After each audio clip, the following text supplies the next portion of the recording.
우리 지난 시간까지 예레미야에 있는 새 언약을 봤고요. 이제 신해산 언약을 한 두 차례 보고 신해산 언약이 끝나면 다윗 언약을 보려고 합니다. 그래서 금요일 날은 이 언약 부분에 대해서 좀 보려고 합니다.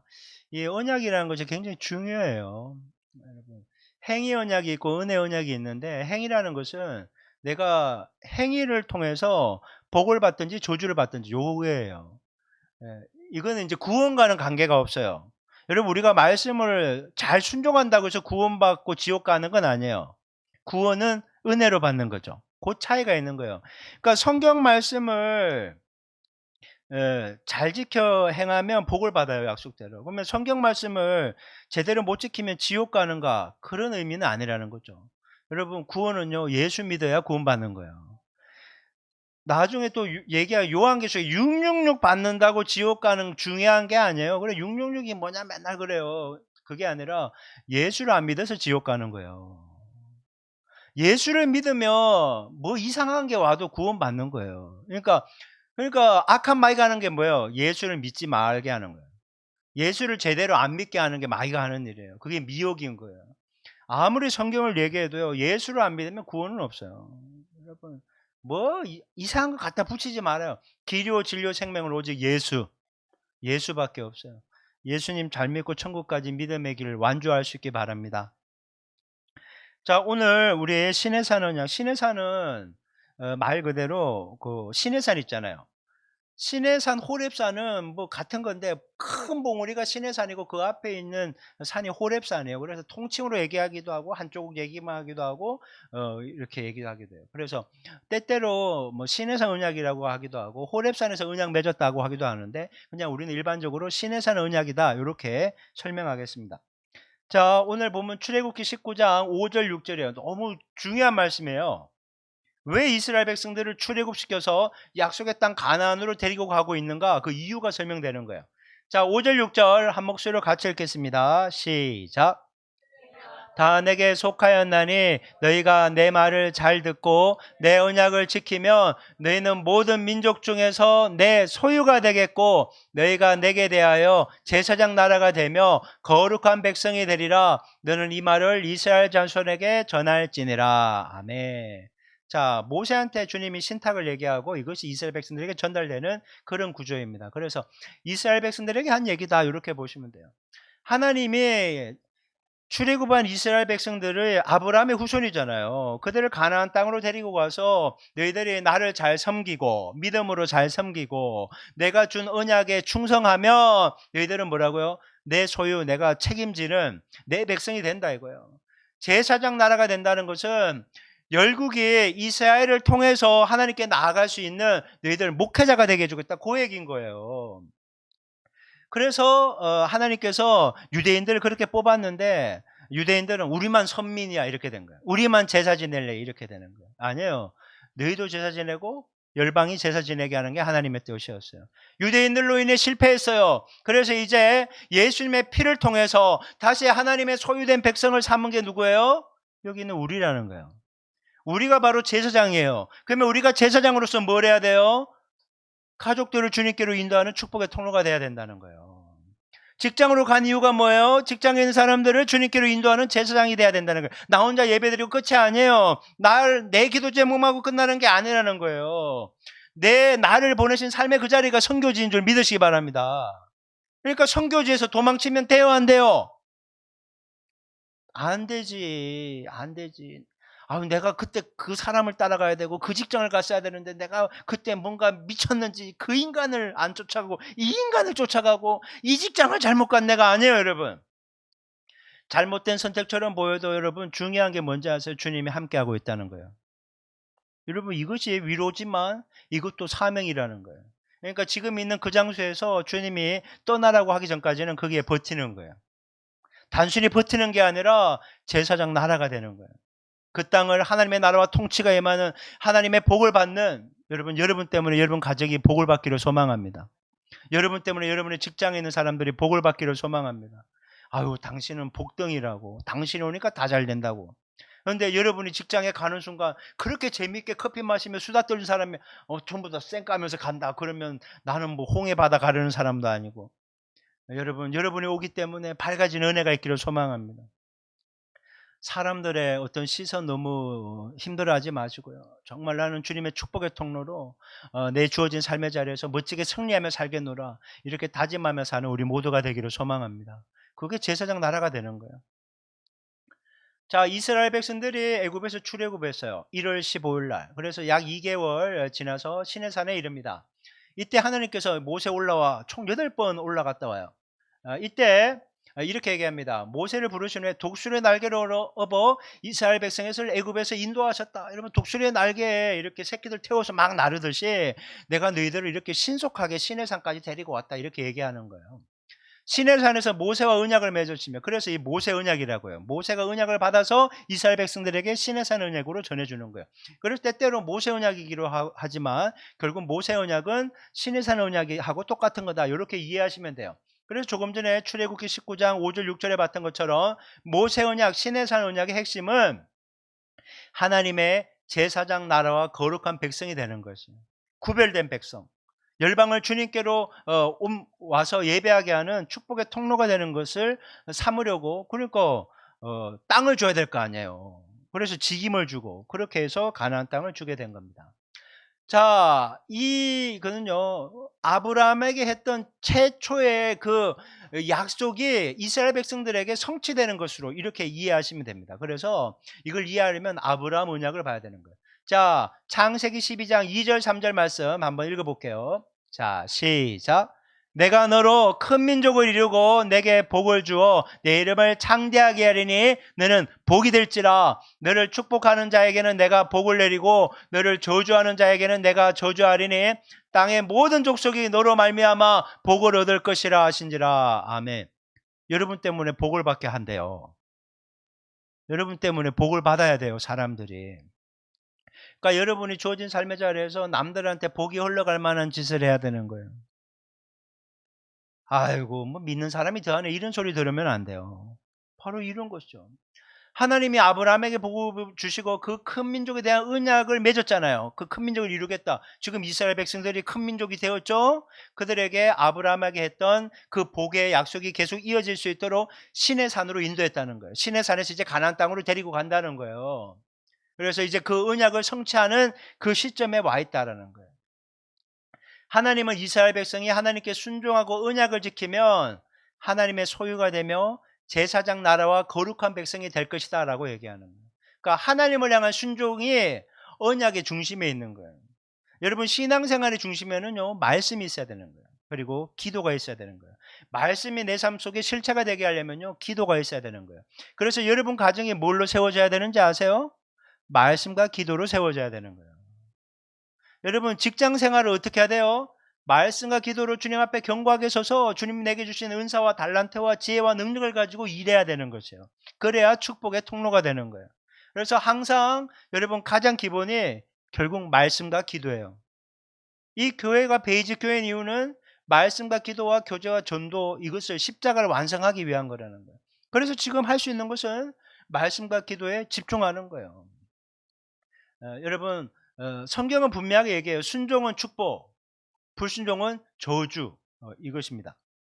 자, 신명기 11장 26절부터 29절까지 우리 또 한번 읽어볼게요. 자, 시작. 내가 오늘 복과 저주를 너희 앞에 두노니 너희가 만일 내가 오늘 너희에게 명하는 너희 하나님 여호와의 명령을 들으면 복이 될 것이요, 너희가 만일 내가 오늘 너희에게 명령하는 뒤에서 돌이켜 떠나 너희 하나님 여호와의 명령을 듣지 아니하고 본래 알지 못하던 다른 신들을 따르면 저주를 받으리라. 내 하나님 여호와께서 내가 가서 차지할 땅으로 너를 인도하여 들이실 때 너는 그리심산에서 축복을 선포하고 에발산에서 저주를 선포하라. 아멘. 여리고를 통해서 중부지방을 딱 끊어버려요. 정복전쟁. 그 다음에 북쪽으로 좀 올라가서 한쪽에 그리심산이 있고 한쪽에 에발산이 있거든요. 지금도 보면요, 그리심산은 축복을 선포한 산이라 그런지 나무들이 많아. 근데 에발산은요, 허허 민둥산 같이 돼 있어요. 기가 막힙니다. 여러분, 자기 인생이 복 받으려면요, 거울 보고 거울아 거울아 세상에서 누가 제일 예쁜, 이거 하지 말고, 야 최문식 너 주님의 이름으로 축복한다 날마다 외치세요. 주님의 이름으로 축복한다. 그러면 여러분 인생이 잘 될 줄 믿습니다. 그리고 가족들 뒤통수 막 집에 막 나갈 때 너 오늘 하루를 축복한다 그래 축복을 해주세요.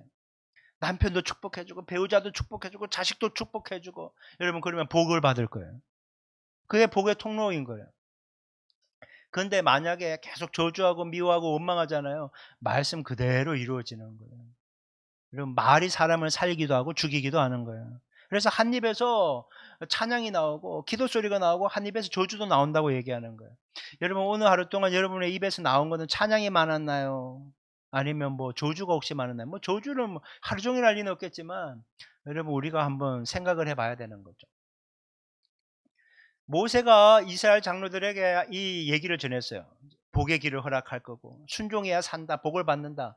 이 얘기를 장로들에게 먼저 전했더니 장로들이 오케이 했어요. 그러면 백성들하고 체결식을 하겠다라고 하면서 야 산에도 이렇게 올라오는 바운드리가 딱 정해졌어요. 백성들은 못 올라와. 장로들은 중턱까지 올라와요. 마지막 호렙산 시내산까지는 모세만 올라가서 받고 흘려보내는 거예요. 근데 아무튼 말씀을 받을 때요 자기를 깨끗하게 하는 거예요. 깨끗하게 하는 거예요. 거룩하게 구별해. 두렵고 떨린 마음으로 말씀을 받았다는 거예요. 지금 제가 말씀을 전하는데 또 주일날 말씀을 전할 때 여러분 두렵고 떨린 마음으로 받을 수 있게 바랍니다. 왜냐하면 말씀에 순종하면 복을 받지만 말씀을 불순종하고 거부하면 심판을 받는다라고 말씀하고 있기 때문이에요.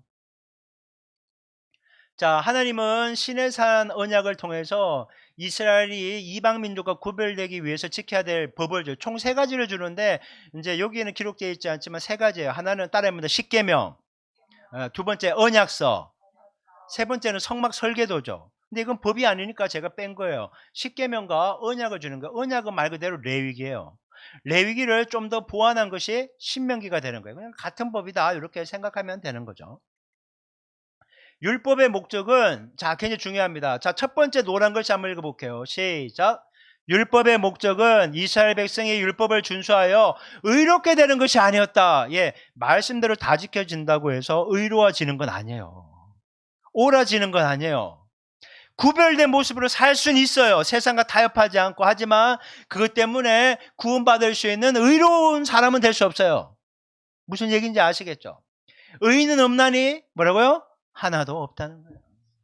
아무리 말씀을 잘 지키고 정말 대단한 믿음과 정말 말씀대로 사는 사람이라고 해도 이 말씀을 잘 지킨다고 의로워지지는 않아요. 그러면 의로워지는 건 어떻게 해요? 예수의 피를 통해서 예수의 피를 믿음으로 말미암아 예수의 그 의의 옷이 우리에게 입혀지는 거예요. 예수의 피로 덮여지는 거예요. 그것으로만 의로워지는 거예요. 그것이 바로 칭의라고 하는 거예요. 너 예수님 믿지? 그러면 의의 옷을 입혀주는 거예요. 아무것도 몰라. 여러분 예수님 옆에 있던 한 강조 있잖아요. 마지막 죽을 때 예수님 나는 죄인이지만 나 부끄럽지만 오늘 당신의 나라에 들어갈 때 나를 기억해 달라고. 예수님이 얘기하잖아요. 회개한 사람이에요. 예수님을 붙잡은 사람이에요. 구주로 믿었던 사람이에요. 네가 오늘 나와 함께 낙원에 있으라. 낙원 들어가려면요 의의 옷을 입어야 되거든요. 예수의 피뿌림에 의의 옷을 그 믿음으로 받고 가는 거예요. 여러분 믿음으로 칭의 의롭다 인정을 받고 천국까지 완주할 수 있기를 주님의 이름으로 축원합니다. 여러분 솔직히 이게 가장 중요한 거예요. 교회 아무리 열심히 다니면 뭐예요? 교회는 열심히 다녔는데 마지막에 나 예수 안 믿었다 그러면서 지옥 가면 안 되잖아요. 잘못된 이단한테 빠져서 이게 진리인 줄 알고 신천지 하나님 어머니 막 장길자씨 쫓아다니고 막 구원파 쫓아다니고 막 몰몬교 쫓아다니고 여러분 분별해야 됩니다. 분별해야 돼요. 자, 한번 따라해봅니다. 오직 예수. 오직 예수 외에 뭐 또 다른 계시, 또 다른 경전, 뭐 어떤 비유풀이 다 잘못됐다는 거예요. 성경 얘기합니다. 천하 만국에 구원받을 이름 오직 예수 하나밖에 없다고. 예수밖에 없어요. 예수밖에 없어요. 예수만이 구원을 주는 것입니다.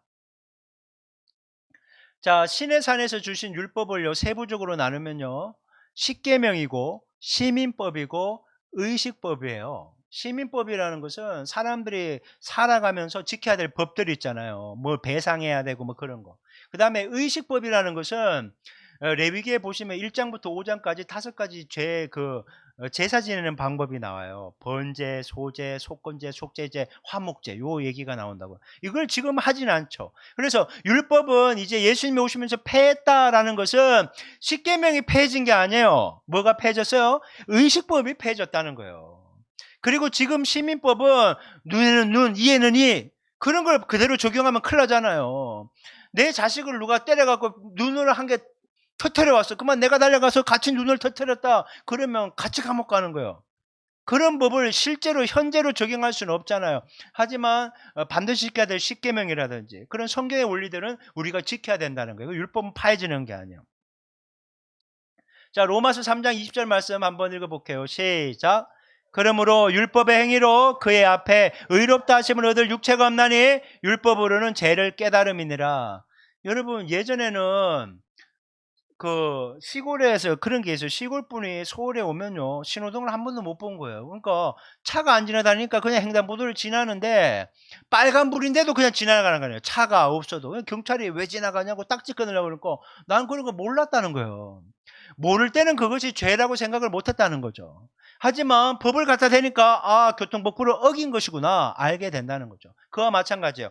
율법은 아, 이거 예전에 이미 죄책감도 상실한 죽은 양심이었기 때문에 죄인지 몰랐던 거예요. 근데 율법을 갖다 대니까 내가 이렇게 죄를 많이 지으면 살았구나라는 깨달은 거예요. 그래 죄를 안 지려고 아무리 지키려고 해도 안 되는 거예요. 마치 제가 차에 물고기도 안 붙이고 십자가도 안 붙인다고 했잖아요. 나는 법을 다 지킬 자신이 없어갖고 창문 한 번도 안 내릴 자신이 없어갖고 저는 그래서 안 붙이는 거예요. 또 제가 한번 그럼 도대체 뭐 얼마나 성질 부리면 차를 몰길래 저러냐. 그냥 몰아요. 험한 사람들한테. 또 오토바이가 막 너무 막 그러고 막 그런 일이 있으니까 막 욱하는 거지. 그런 거예요. 그러니까 율법은 우리가 죄인임을 더 깊이 깨닫게 하는 것이지 율법을 지킴으로 다 지킬 수 없고 그걸로 의로워질 수 없다는 거예요.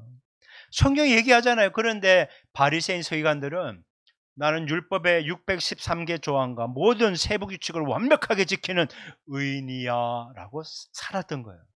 그럴 때 예수님이 이 위선자들아, 겉은 그렇게 옷을 막 화려하게 깨끗하게 입고 다니면서 랍비처럼 성경 끼고 다니고 막 꼭 목사처럼 할렐루야 이렇게 다니면서 너 속은 얼마나 돈을 사랑하며 얼마나 음란하며 얼마나 남을 미워하고 저주하고 그 살인죄거든.